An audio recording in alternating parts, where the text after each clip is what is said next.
Olá, boa noite. Começa agora mais um Tá na Web, o programa que te deixa por dentro dos assuntos que estão sendo falados na internet e também de alguns dos temas mais pesquisados no Google. Hoje, o presidente da Rússia, Vladimir Putin, declarou lei marcial em 4 regiões da Ucrânia. Com isso, a Rússia obtém maior controle sobre estes lugares. A decisão foi anunciada enquanto o mandatário discursava em uma reunião do Conselho de Segurança da Rússia. Os internautas não perderam tempo e foram procurar sobre o assunto no Google.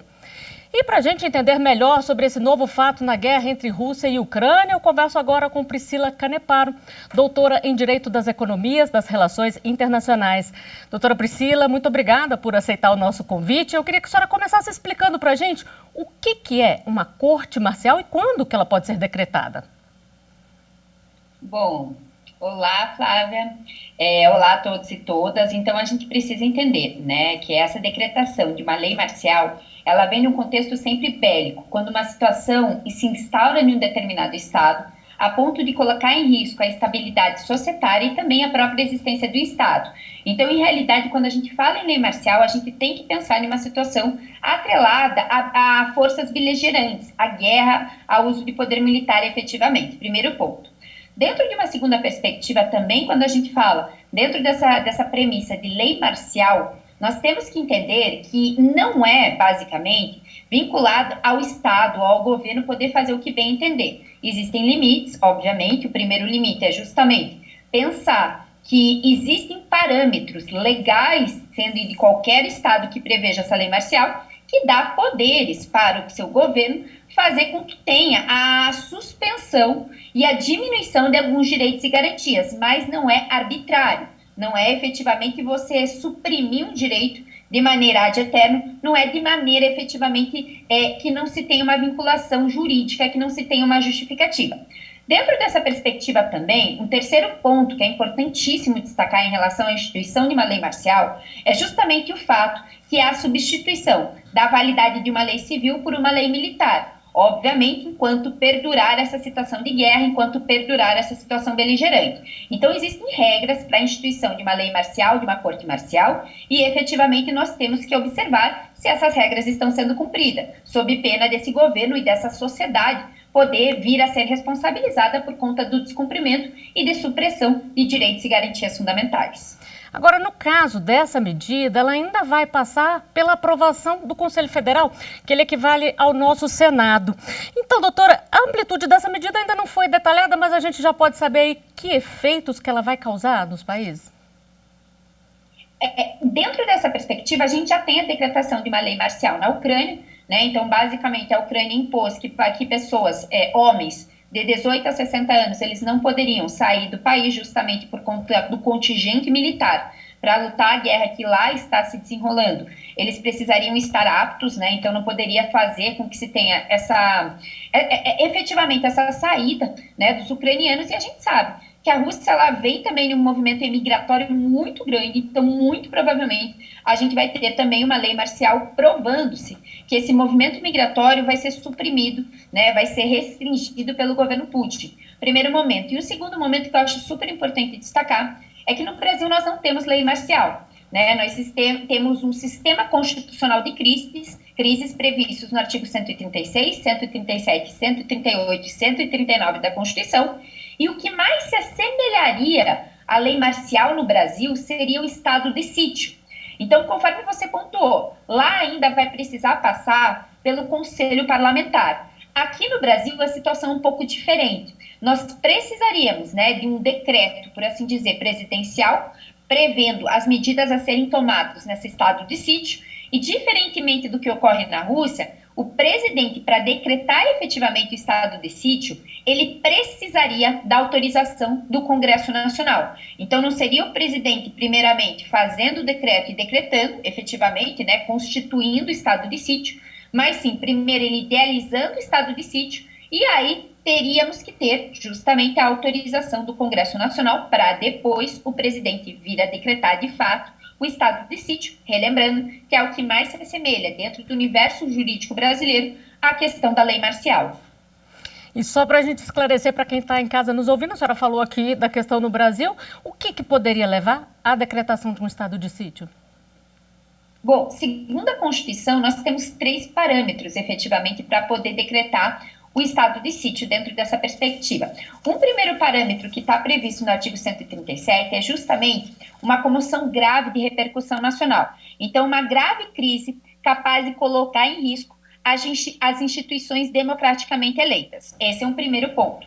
Um segundo ponto que também possibilitaria a decretação do estado de sítio é a ineficácia do estado de defesa. A gente tem 2 mecanismos do sistema constitucional de crises, um mais brando e um mais drástico. O mais brando é o estado de defesa, o mais drástico é o estado de sítio. Então, quando a gente não consegue retornar à normalidade com o estado de sítio, com o estado de defesa, há a possibilidade de se seguir para a decretação do estado de sítio. E, por último, aí sim, é como se a gente tiver uma resposta à agressão armada estrangeira ou uma decretação de guerra. Nesse último ponto, que é uma das possibilidades que a gente chama de pressuposto material para a decretação do estado de sítio, né, uma resposta à agressão armada estrangeira ou uma decretação de guerra, nós poderíamos ter todos os direitos e garantias fundamentais previstas na nossa Constituição efetivamente suspensos ou diminuídos enquanto perdurar a guerra. É a única hipótese que efetivamente poderia se ter a observância dessa diminuição ou dessa suspensão temporária de todos os direitos e garantias fundamentais. Em contrapartida, as outras situações, bem como a situação da decretação do estado de defesa, existe um rol, previsto na Constituição que vai permear o que pode e o que não pode ser suspenso durante essa medida. Coisas que a gente espera que não aconteçam, né, doutora? Mas voltando a falar aqui do caso real do estado, da corte marcial, né, decretada hoje pelo Putin, isso altera a situação dos civis das regiões anexadas da Ucrânia? Sim, altera demasiadamente, porque primeiro nós temos que pensar, quando a gente tem uma situação de normalidade dentro de um estado, nós temos a instituição de direitos e garantias, bem como uma lei voltada para o público civil. Então, por exemplo, em situações de normalidade no Brasil, o que vale, são todas aquelas leis idealizadas justamente para uma situação pacífica, bem como as regiões do leste ucraniano. A partir do momento que a gente tem uma decretação, ou de uma corte marcial, ou de uma lei marcial, a gente deixa de lado, momentaneamente, super importante frisar, a questão dessa lei civil e institui basicamente, valendo para os civis, a lei militar. E a gente sabe que isso é uma situação de extrema anormalidade. Por quê? Porque, na realidade, quando a pessoa ela está vinculada em situação de normalidade a uma lei militar, ela passa da vida civil para a vida militar a partir, efetivamente, de cumprimento de requisitos e cumprimento de pressupostos. Então, a população civil que hoje se encontra no leste ucraniano não passou por essas prerrogativas que devem ser atendidas para a instituição de uma lei militar, prevendo, efetivamente, a questão do quê? A questão de vincular-se a normatização dessa sociedade. Mas em tempos de anormalidade, como é o que o Kremlin hoje está falando, a gente pode sim instituir uma lei militar justamente valendo para a população civil. Mas friso novamente, é uma mudança extrema porque a população civil, que não é uma população voltada para a questão militar, vai sim sentir as consequências práticas no seu cotidiano. E ao retirar o poder de autoridades como políticos e diplomatas, esse poder é concentrado em quem, doutora Priscila? A partir do momento que a gente observa, que há uma passagem da lei civil para a lei militar, a gente também observa que aqueles cargos que seriam ocupados outrora por postos, por assim dizer, pessoas ligadas a um regime institucional de carreira, por exemplo, a questão dos diplomatas, a gente observa que esses postos, que esses cargos vão ser ocupados também por militares. Então, a gente tem que pensar que a gente vive quase que em um estado militarmente ocupado. Não estou falando aqui de uma autocracia, não estou falando de um golpe de Estado. Existe a previsão, por exemplo, no ordenamento jurídico russo e no ordenamento jurídico ucraniano da lei marcial e da instituição de tribunais marciais, justamente prevendo como consequência a retirada de algumas pessoas momentaneamente desses postos para serem ocupados por militares. Eu acho que o ponto central aqui, Flávio, é a gente compreender justamente que a gente passa de uma realidade civil para uma realidade militar, tanto em termos de leis, tanto em termos de tribunais, bem como ocupação de postos. Então, essa é a consequência prática. A gente vai ter a lei militar valendo para, outrora, pessoas que seriam regidas por leis civis e também para postos que eles seriam ocupados não por militares.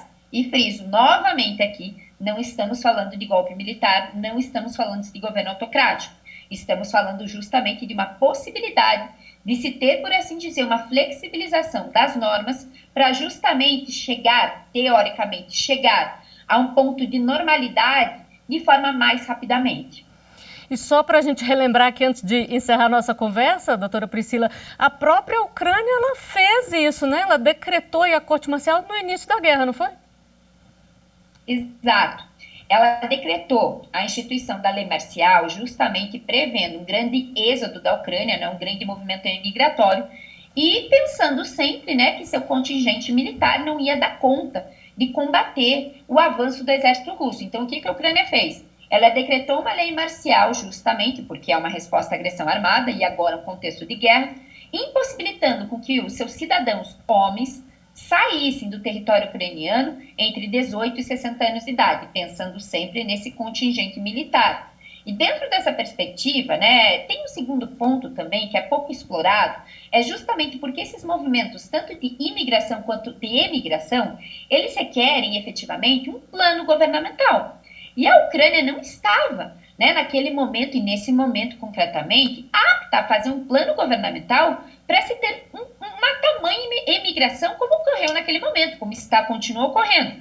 Então ela pensou, né, parou um pouco e falou, não, eu preciso fazer uma lei marcial por esses dois motivos. Primeiro, porque está estabelecida a guerra e, portanto, eu preciso de um contingente militar. E segundo, porque eu não tenho como agora parar o meu governo e fazer um plano justamente para restabelecer essa dinâmica societária com esses grandes movimentos migratórios. Então, eu acho super importante destacar, quando a gente fala em lei marcial, parece que é algo arbitrário, parece que é algo ilegal, parece que é algo inconstitucional, mas de fato não é. Para nós brasileiros está muito distante porque nós não construímos uma previsão de contexto de guerra, de sistema constitucional de crises, por intermédio da lei marcial. Mas nós temos, conforme eu já destaquei na nossa Constituição, a questão do estado de sítio, que vai corresponder, né, com algumas diferenciações práticas, obviamente, à lei marcial do Estado ucraniano e também do Estado russo.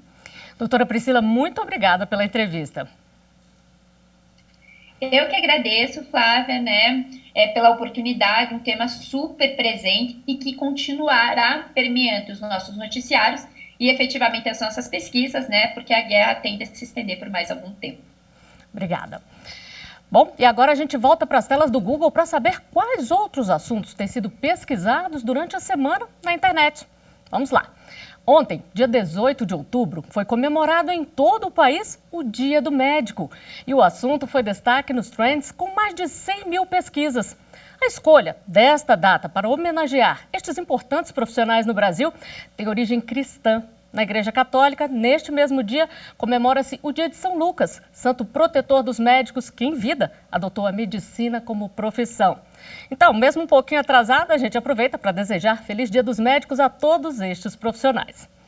Outro destaque, com mais de 50 mil pesquisas, que com certeza deixou aí os chocolatras preocupados, foi a proibição da comercialização, distribuição e uso de 2 lotes de chocolates de uma renomada fábrica do Brasil por parte da Agência Nacional de Vigilância Sanitária, Anvisa. A reguladora identificou a possibilidade de contaminação com pequenos fragmentos de vidros. Todo cuidado é pouco, não é mesmo? E com mais de 200 mil pesquisas, o abono salarial do PIS também foi destaque nos trends. A Caixa Econômica Federal começou esta semana o pagamento de um lote complementar a mais de 1 milhão de trabalhadores. O benefício, que pode chegar ao valor de um salário mínimo, será depositado na conta poupança social digital, aberta no nome do trabalhador. E nós vamos fazer uma pausa agora. A gente volta já já com mais informações. Não saia daí.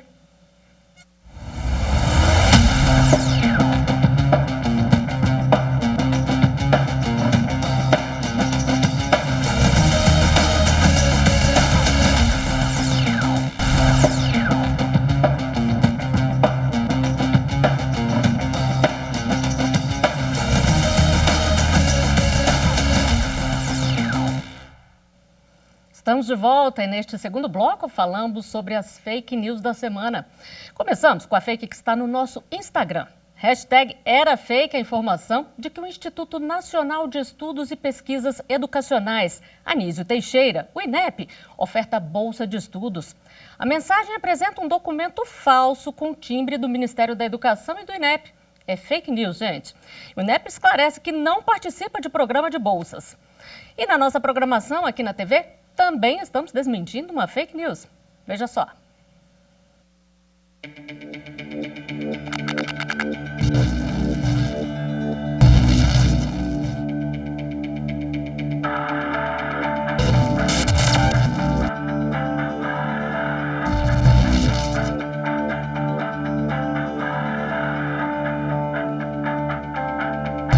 Não é verdadeira a informação de que a Justiça Eleitoral tenha proibido a divulgação de informações sobre a vacinação.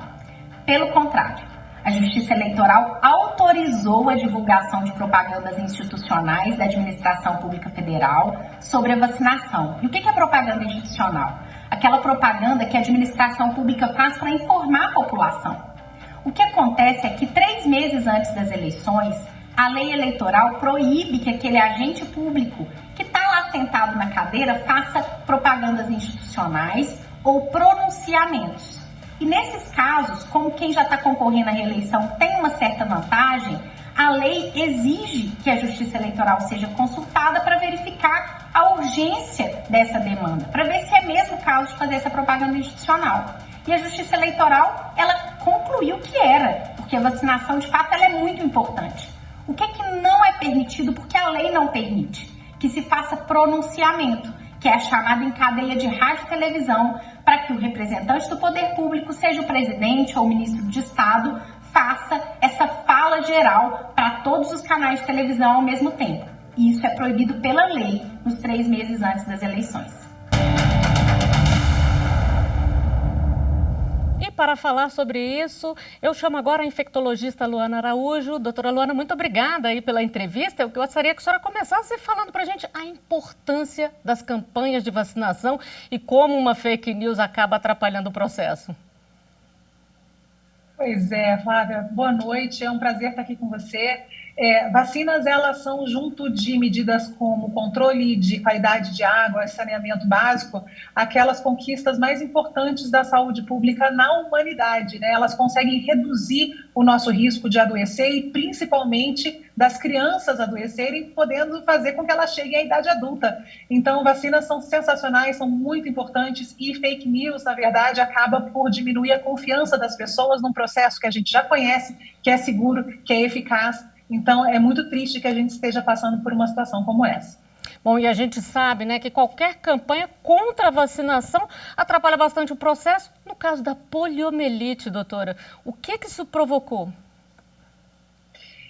A gente sabe que esse movimento de fake news contra a vacina e esse tanto que isso afeta, né, o mundo inteiro, não é um problema só brasileiro, como eu acabei de dizer, é do mundo todo, mas infelizmente aqui no Brasil isso parece ter tomado um volume maior. A gente precisa de uma cobertura vacinal homogênea, quer dizer, todos os lugares com uma alta cobertura vacinal, e por alta eu estou falando aí em torno de 90%, 95%, para que a gente mantenha o vírus da poliomielite fora das fronteiras do país.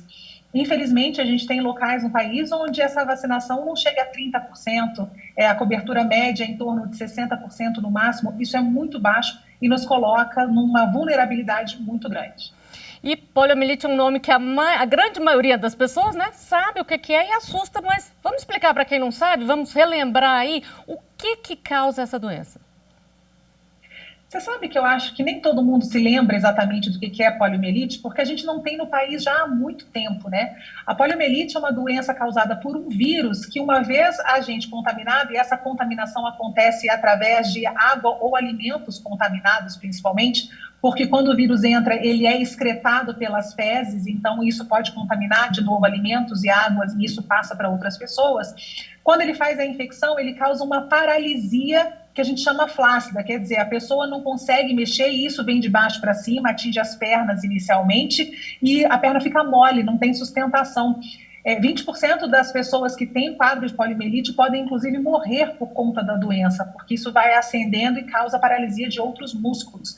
Do contrário, se a pessoa não morre da doença, ela mantém essa sequela pro resto da vida.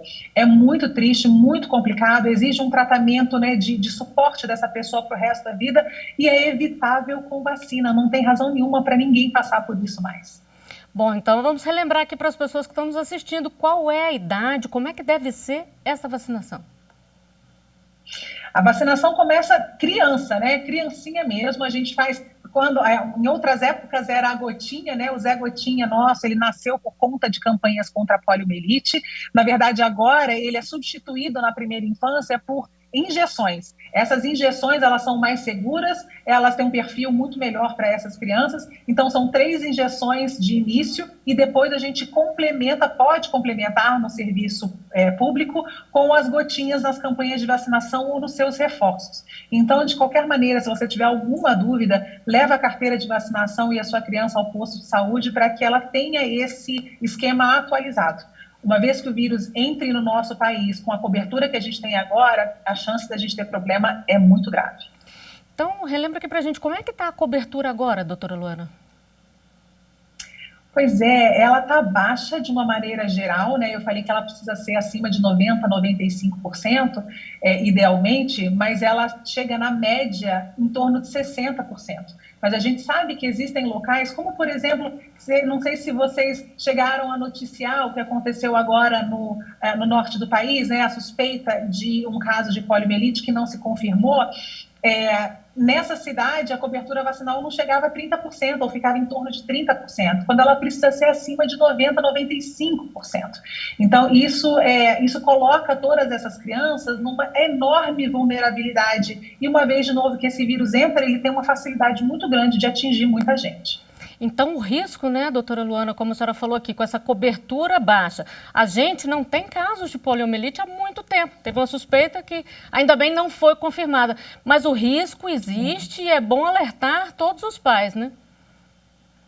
Sem dúvida, e veja, não é só para poliomielite, né? A gente sabe que essas coberturas vacinais estão baixas para muitas outras doenças, como, por exemplo, o sarampo, que é uma doença que pode matar, e não só pode matar, como pode fazer com que a pessoa desenvolva complicações gravíssimas que levam ao óbito, que não tem tratamento 30, 40 anos depois de ter tido a doença, então não tem razão para passar por isso também. A gente tem outras doenças que, por exemplo, são quase que um milagre da ciência, né? A gente tem uma vacina contra câncer hoje. Câncer de colo de útero, ele é prevenível com a vacina do HPV. E essa vacina é uma vacina que não é barata, mas ela está disponível gratuitamente no serviço público para os adolescentes entre 9 e 14 anos. Então, não tem razão da gente não proteger as nossas crianças contra uma doença que pode afetá-las no futuro e também pode levá-las ao óbito. Então, vacina contra câncer, quem não quer? Vamos ver se a gente consegue aumentar essas coberturas a partir de uma iniciativa como essa, né, que é de levar informação para todo mundo. Não, e sempre, né, relembrar que as campanhas de vacinação, elas são importantes, os pais, não só os pais, os adultos também, devem ficar atentos e manter ali a carteirinha em dia, né, doutora? E o SUS está aí para provar que tem a habilidade, a expertise para fazer toda essa vacinação, não é mesmo? Nós temos um dos melhores programas de vacinação do mundo, né? Para um país do tamanho do nosso, mais de 200 milhões de habitantes, conseguir que um sistema de saúde chegue a oferecer vacinas de forma gratuita a qualquer pessoa é uma conquista gigantesca nossa, da qual a gente não pode abrir mão de jeito nenhum. Então, a gente falou aqui de coberturas vacinais, principalmente para crianças que estão sob risco, mas não são só elas, né? Adultos também têm um calendário vacinal que é importante, que inclui aí a vacina da Covid, mas também inclui, por exemplo, vacina antitetânica, para gestantes inclui a tríplice bacteriana. Quer dizer, a gente tem calendários que são importantes, que são específicos e estão disponíveis para as pessoas no serviço público de maneira gratuita. Então é só chegar e atualizar a sua carteira. Doutora Priscila, muito obrigada aqui por todas as informações. Doutora Luana, desculpe, a entrevistada anterior que foi Priscila. Muito obrigada pelas informações. Imagina, boa noite, fico à disposição de vocês. Um abraço. Obrigada. Bom, e a gente fica por aqui. Não deixe de seguir a TV Justiça nas redes sociais, Instagram, Twitter, YouTube e Spotify. Obrigada pela companhia e até a próxima. Tchau.